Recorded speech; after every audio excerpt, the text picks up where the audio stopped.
Oh, hi, Mark. The Legend of the Psychotic Forest Ranger is a slasher movie, sort of, kinda, um, that is it's more of a comedy, more of a horror. It's a horror comedy, but it's more comedy than horror. And I have a puppy attacking my hands. Um, these are the puppies in question. Hang on, I know you want to see the puppies. Molly ran away. This is Baxter, though. He's a stupid looking little fella. There you go, pal. My pug's here too, but I'm not gonna pick him up. He's heavy. Molly, come here. Oh, here she is. Now, if you thought Baxter was stupid looking, look at that little face. Is that not the dumbest little face you've ever seen? Yes, it is. She has an underbite. It looks really stupid. Anyway, so it's a slasher movie. It's kind of a comedy slasher. More so than I think most comedy slashers. It's a comedy slasher. Um, it's not that it's just like excessively cheesy. It is excessively cheesy. It's going out of its way to be cheesy, and I think that's fun. I think it's fun. In fact, it's trying to mimic '80s slasher movies, but not really mimic them. It's making a caricature of them, where it accentuates all of the most over the top parts of '80s slasher movies, except for oddly enough the sex and violence. Um, don't get me wrong, I don't need those. Especially not the sex. I don't need like an ultra sleazy slasher movie. I think that's I don't know. I don't know. I don't like super sleazy movies. I think they're kind of gross. Uh, I say as I just did a review of Cat in the Brain. That was a positive review. I didn't say I wasn't a hypocrite, but the violence would have been nice to see ramped up. I think that's one of my bigger issues with the movie is the kills are really tame. I think this really is kind of PG-13 territory if it was ever rated. It wasn't ever rated. It's, a really low budget, really low budget slasher movie. It had a backer a long time ago for a sequel. Not like on Kickstarter, like it had its own website. I think this came out in 2011, but yeah, it had its own website. If I remember correctly, it was www.bringtherangerback.com. Now, unfortunately, that means that when this movie came out, I was a child, so I couldn't pay money to the Kickstarter, nor did I know of this movie's existence. I think that's when this movie came out. I could be wrong on that. Don't quote me on that. But it is a newer movie. I'm pretty sure it was 2011. I could be wrong. I did not look at the case. I didn't look it up online. So, eh. If you're bothered by crappy camera quality, this movie will probably bug you a bit. All of the props, the locations, they're obviously really low budget. The camera is obviously kind of a budget camera. But if low budget camera, like a crappy looking thing bugs you, you probably wouldn't be watching this YouTube video, or you might have clicked on it and then you would have been like, "That looks like dog ass," and then immediately clicked off. So hopefully you're okay with shitty looking cameras because this is one. This is one. You think I'm playing games? I film with a Samsung Galaxy. That's it. Doesn't get any shittier than that. Um, Better than my old phone by like that much. I think the camera. I used to have what was it? I think it was an S8. Yeah, that was my phone before this phone, and I used to film with that phone. And it was even crappier somehow. Um, anyway, back to the movie. What was I talking about? Where was I in the review, in the sequence of the review? I know I was talking about. Oh yeah, that's right. Low budget cameras. Doing. Yeah, the movie doesn't look very good. The lighting is not the greatest.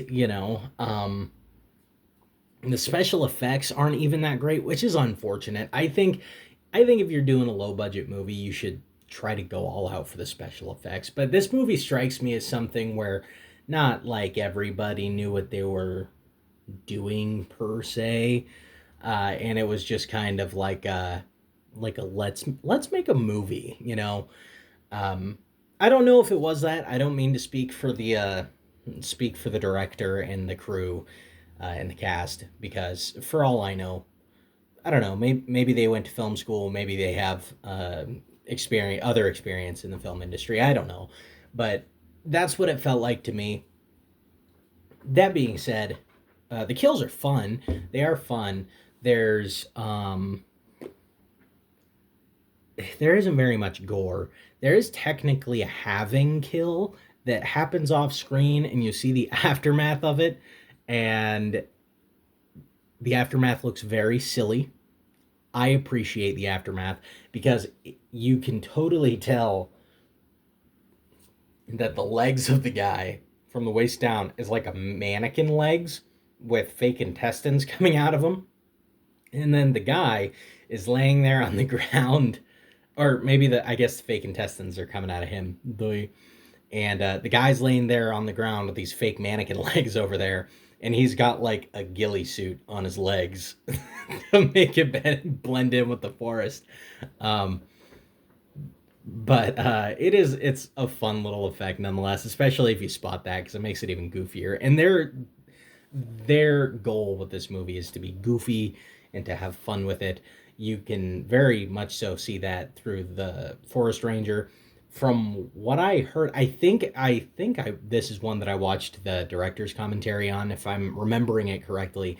That guy was actually like their high school teacher or something, like from a while ago, or maybe he was a college professor. I don't remember exactly, but it was something interesting like that. And he's great. He's just fantastic.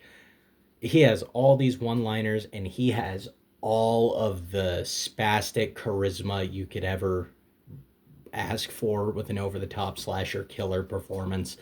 You know, he has, like I said, he has these great one-liners. I think I found the key to your heart. Or I can't remember the other ones. Oh yeah, calm down. I just want to ask you a few questions. And he overpronounces everything, and he's always talking like this, and he's trying to sound like a lunatic. It's very funny. And then another thing this movie does that I think is great is, actually there are two things. Like I said, I'm gonna have to pause this. I had to let the rascals outside, but anyway, like I said, is it takes on a lot of the charming quirks of '80s movies, well, '80s slashers specifically, probably '80s horror, but and it kind of it puts that into this movie, and ramps them up to 11. So the plot holes are super obvious, and they're intentional. Even on the back of the case, it's like it's full of cheesy acting and intentional plot holes. And there are some goofy plot holes and inconsistencies. There are characters who don't trust each other, and don't trust each other's like intentions and things like that for seemingly no reason. Just like obviously, people come to wild conclusions. Um, there's really I want to say heavy, but it's not heavy. The scene is dialogue heavy, but like just exposition about something that a character thinks is happening, and you're like, that is some wild shit, that this is what's happening, and you just came up with that conclusion. That is some wild shit. Um, and then on top of all of that, there's all of the tropes, like the character tropes from '80s slasher movies are here. There's the jokester, and actually they play on that by having two different groups of friends in this movie. They have two different groups of friends, and they are both identical, and that is one of the funnier gags in this movie, in my opinion. Is that they're just the same group of friends but different people. Because if you were to believe 80s slasher movies, everyone was like that then. And that is kind of funny that they went and did that and kind of poked fun at it. I'm trying to think. There's I want to say there was something else as far as tropiness that I was really digging about this movie, but uh, oh, you know what? If it comes to me, I'll blurt it out. But yeah, there's some funny gags as well. You know, like I said, all of the one-liners in this movie. This movie is full of them. Um, in addition to the one-liners, there is a funny little Scooby Doo reference. At least I think it's supposed to be a Scooby Doo reference, where they're all peeking around a corner and their heads are all under each other. I think that's Scooby Doo, right? Uh, so I thought that was pretty funny. Um, they, I'm pretty sure this movie was shot in the Midwest somewhere because everyone says care when they're talking about cars. Um, yeah, anything that ends with R is now an air, which I always thought was funny. That amused me way more than I should have. When I first saw this movie, this was a while ago. I only saw this movie because I bought it. I bought a DVD of it way back in the day at a thrift store that no longer exists here in my hometown, and that was one of the most amusing things in the movie to me was that everyone pronounced car care. Oh, I'm gonna go get the beer from the care. I laughed. I laughed about it for way too long, and I'm sorry if you're from the Midwest. Except I'm not. You have a funny accent. Get out of my face. You know it's true. You know it's true. Uh, that's okay. Not as silly as the British people. But anyway, that's pretty. That's pretty much my thoughts on this movie. I love this movie. This is a movie that I've had for some time. Um, I was probably 16 or 17 when I bought this movie. So maybe it was made in 2014. I don't know. Now I'm second guessing my 2011. I think maybe 2014. If it's not 2011, 2014 is my second guess. But anyway, there isn't much I don't like about the movie. Obviously, like I said, lighting isn't great. The camera quality isn't great. It's not shot the best. It's not the craziest story of all time. You're not going to walk away blown away like, oh my God. The Legend of the Psychotic Forest Ranger is this year's most profound film. Let's submit it for an Oscar. Although I think they should have submitted this movie for an Oscar because that would have been hilarious. Kind of like, didn't they submit Terrifier 2 for an Oscar just to make a bunch of snobby movie critics watch Terrifier 2 because they got to watch all the movies? Um, that was a baller move on whoever did that part. I assume it was Damien Leone. But anyway, I love this movie. I think it's really funny. I think you should check it out if you don't mind kind of stupid movies. Because it is kind of stupid, but it's fun. It is fun. So, anyway, guys, I think I'm going to give it like a 6.5. I can't really justify going higher than a 6.5 because it's not like a good movie, you know. It's just really fun. But I will rate it as the highest possible rating that I can possibly rate it. And I'm sorry that I put my hands in front of my mouth. I'm also sorry about the lighting in here. I don't know if I mentioned that. The lighting in my room was much worse. So I recorded in here because my bedroom, the lighting is just atrocious in there. And it was even worse right now because it's daytime. So I might record out here more often, just because this gives me a little you know, a little natural lighting in from there without it like beaming in down my face like the holy light of Jesus. Um, but yeah, 6.5. There we go. And for the guy that requested more hidden gems, I got you, duder. This is just one of them. Um, this was probably the one that popped out the most to me as like in my head. This is a hidden gem. And I don't think I've reviewed this yet. If I did, it was a long time ago. It was a long time ago when I was somehow even worse at doing this than I am now.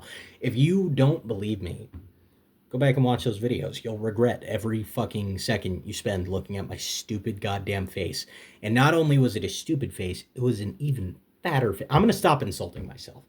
I'm going to stop doing that. I've heard that that's not particularly charismatic, and I'm trying to level up my charisma stats. So, so I got to stop doing that. Um, but I do. Speaking of hidden gems, I know one that I have a review on is Sledge, from 2014. Maybe that's what I was thinking of when I thought 2014. But anyway, that's another slasher movie, like low budget slasher movie, like this one. That's really just kind of comedic and goofy. It's a little more R rated than this one is, but not more high budget. It's still very very budget. Really fun though. Anyway, I do have a review on that, but it's like an hour long. I would not suggest that you watch it. Was that long winded enough for you? I'll catch you guys on the next one.